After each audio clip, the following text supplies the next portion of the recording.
Mabilis makipag-usap si Akane sa mga estranghero. Dahil pareho kami ng istasyon pababa, gusto ko lang siyang tawagin. Siya nga pala, bakit ka napunta sa bayan ng Aogami? Medyo curious din ako dyan.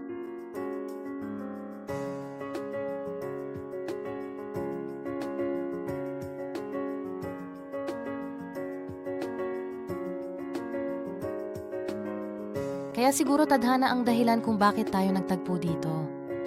Ako? Ipapakita namin sa iyo ang paligid ng Aogami Town.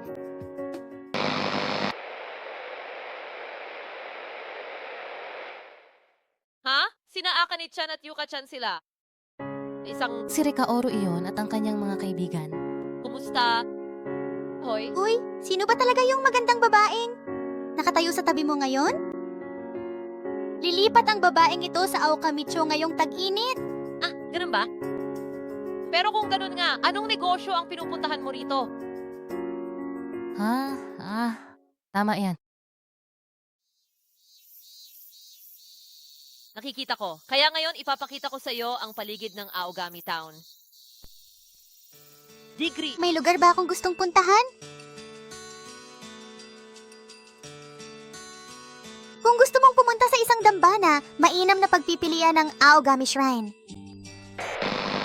Isang Ogami Shrine ang pangalan ng dambana sa bayang ito.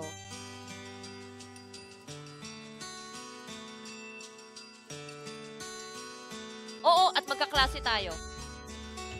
Pero nitong mga nakaraang araw, maraming lumiban sa klase ko. Dahil ba sa kumakalat na lamig ngayong tag-init? Hindi ko talaga siya makontak.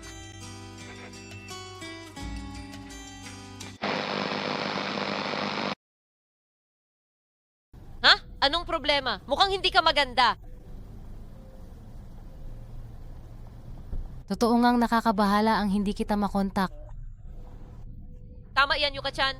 Napag-usapan na natin. Yan, may mga bali-balitang ilang tao ang nawawala sa bayan ng Aogami kamakailan lang.